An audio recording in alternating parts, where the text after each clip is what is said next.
Leitura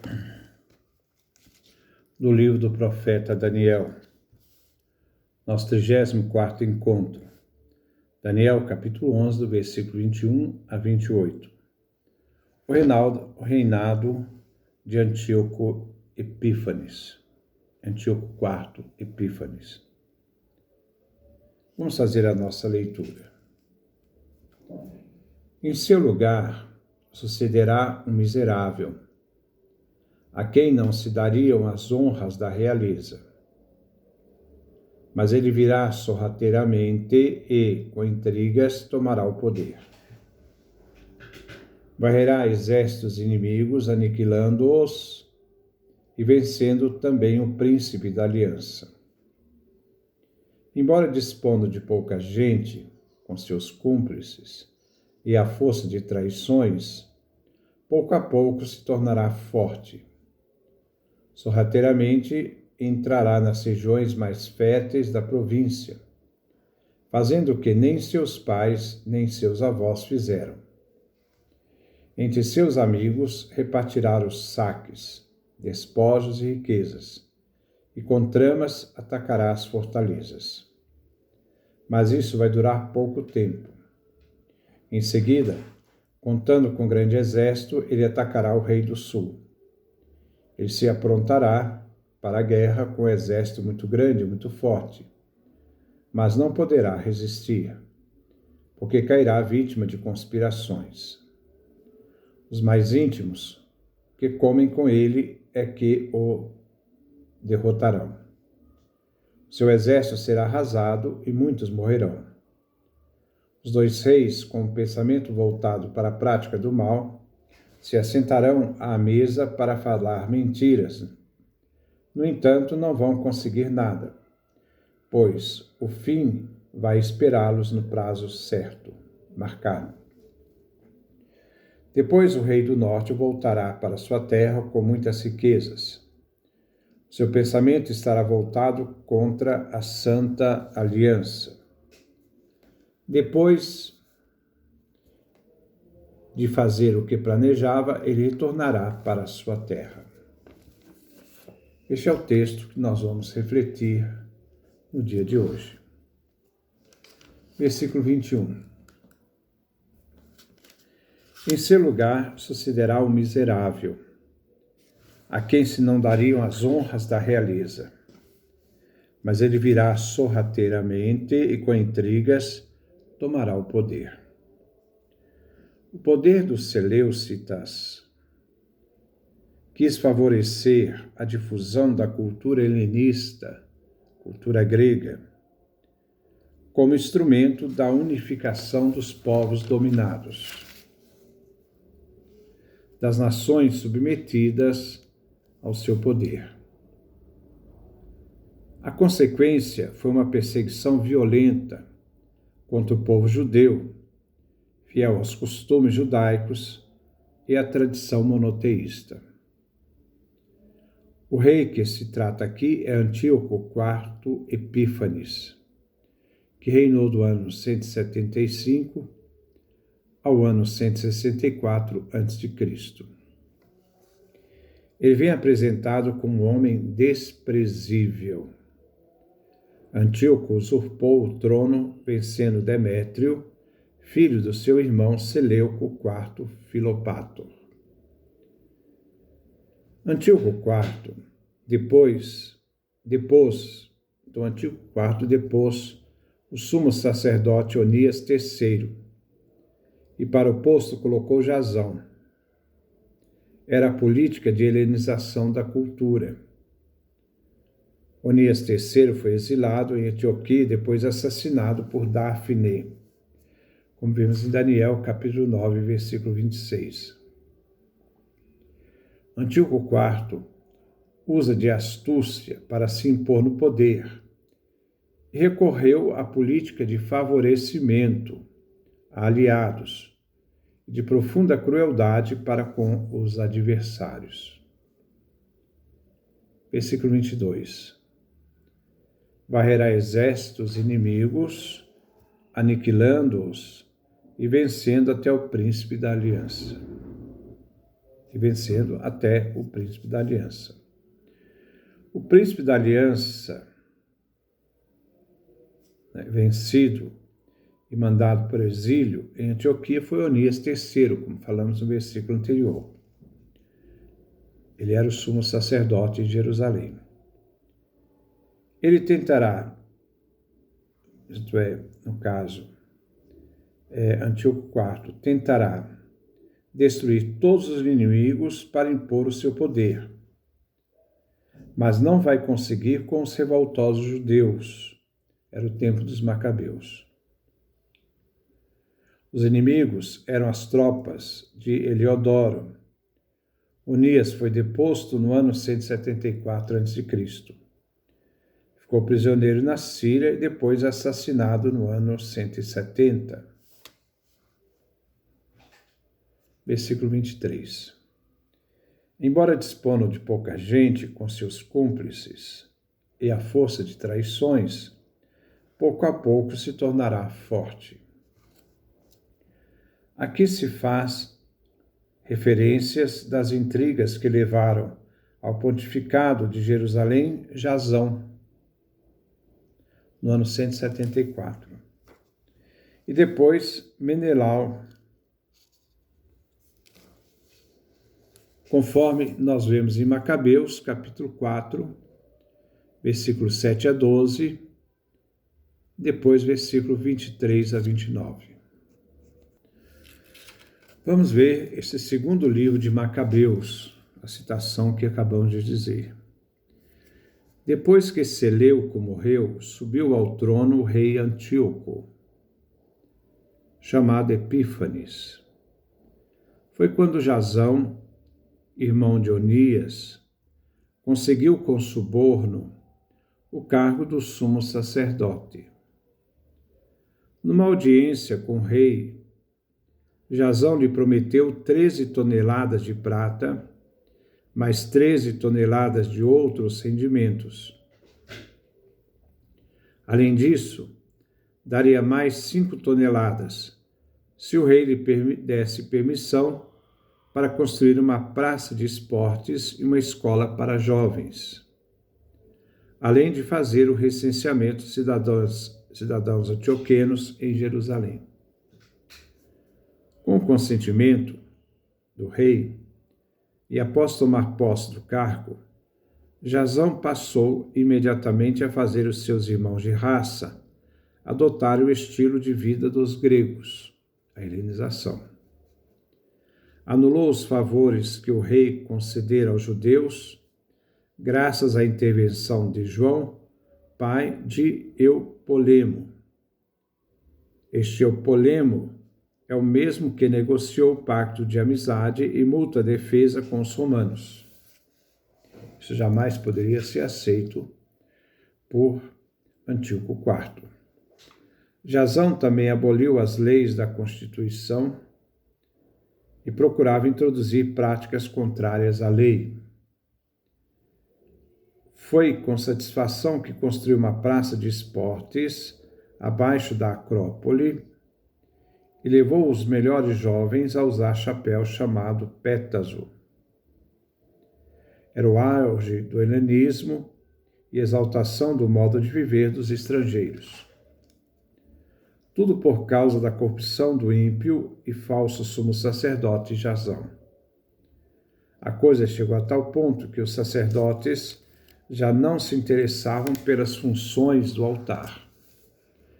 Deixavam de lado o templo e sem se preocupar com os sacrifícios. Mais adiante. 3 anos depois, Jasão mandou Menelau, irmão do já mencionado Simão, levar o dinheiro para o rei e apresentar o relatório sobre alguns assuntos importantes. Menelau, porém, apresentou-se ao rei, dando mostra de ser um homem poderoso, e com adulações conseguiu para si o posto de sumo sacerdote, oferecendo 10 toneladas de prata a mais do que Jasão. Depois de receber a nomeação do rei, ele voltou, sem levar consigo coisa alguma que fosse digna de sumo sacerdote. Pelo contrário, levava em si o furor de um tirano cruel e a fúria de um animal selvagem. E Jazão, que tinha suplantado seu próprio irmão, foi por sua vez suplantado por outro, e teve que fugir para a região dos Amonitas. Menelau assumiu o poder, mas não tomou qualquer providência com relação ao dinheiro que tinha prometido ao rei. Apesar das cobranças feitas por Sóstrato, comandante da Acrópole, a quem cabia a questão dos tributos. Por essa razão, os dois foram convocados pelo rei. Menelau deixou seu irmão, Lisímaco, como substituto no sumo sacerdócio, enquanto Sóstrato deixou em seu lugar Crates, comandante dos soldados cipriotas. Então, isso aqui é para mostrar esse complô que se fez contra o sacerdote Onias, e aqueles sumos sacerdotes foram colocados no lugar, um suplantando o outro, queriam a helenização. E começa então um trabalho da negação de tudo aquilo que é judaico, da lei, das observâncias, etc. Daí surge a revolta dos Macabeus. É isso que o livro de Daniel trata. Versículo 24. Sorrateiramente entrará nas regiões mais férteis da província, fazendo o que nem seus pais nem avós fizeram. Entre seus amigos repartirá os saques, despojos e riquezas, e com tramas atacará as fortalezas, mas isso vai durar pouco tempo. As ações se referem aos preparativos para atacar o Egito. Segue as táticas do rei, mediante intrigas e assaltos às riquezas dos lugares, partilhando a rapina com amigos, como a política e estruturas políticas ainda hoje fazem. O quadro quer evocar a Primeira Guerra, do ano 170 a 169 a.C., entre Antíoco IV e seu sobrinho Ptolomeu VI Filometo. Assim, Antíoco IV reeditou os projetos de conquista de seu pai Antíoco III, o Grande, como vimos em Daniel, capítulo 11, versículo 23 a 24. Aqui refere a esses acontecimentos. Versículo 25. Em seguida, contando com grande exército, ele atacará o rei do sul. Esse se aprontará para a guerra com exército muito grande, muito forte, mas não poderá resistir, porque cairá vítima de conspirações. Aqui nos trata a primeira campanha de Antíoco contra o Egito. Isto é, o Egito é o rei do sul, era Ptolomeu VI. Este rei do sul foi traído por seus amigos. Nada que o dinheiro e promessas de cargos não fazem, na falta de moral das pessoas.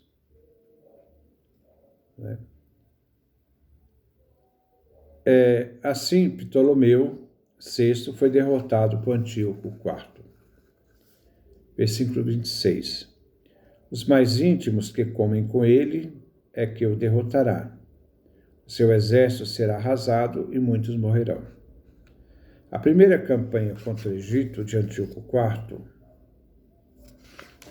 prendeu Ptolomeu VI Filometor, que o tratou com benevolência, fingindo apoiar os seus direitos contra o irmão Fiscon. Aqueles que comem à mesa de Ptolomeu IV Filometor refere aos seus maus conselhos do seu eunuco Eulaeus, que também recomendou ao rei para que fugisse para Salmatrácia, se tornando assim o desastre, este conselho dado ao rei.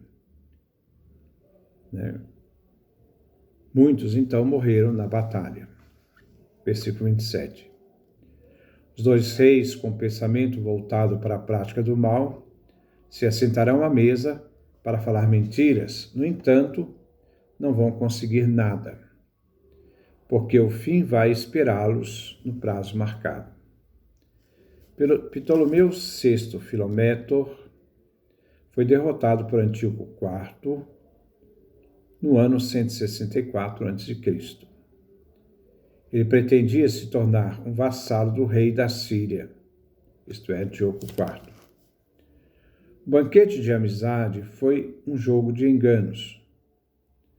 No banquete, o rei do Egito, Ptolomeu VI, teve de assinar um tratado de paz humilhante.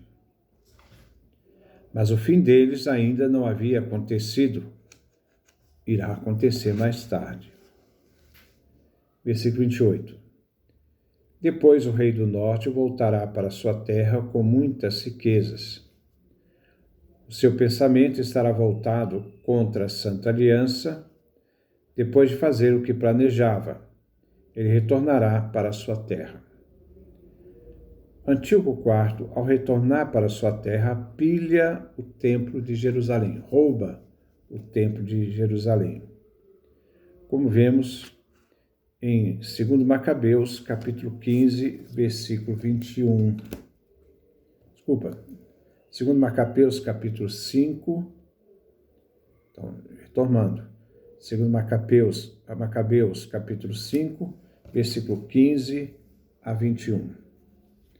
Vamos então ouvir o que 2 Macabeus nos diz.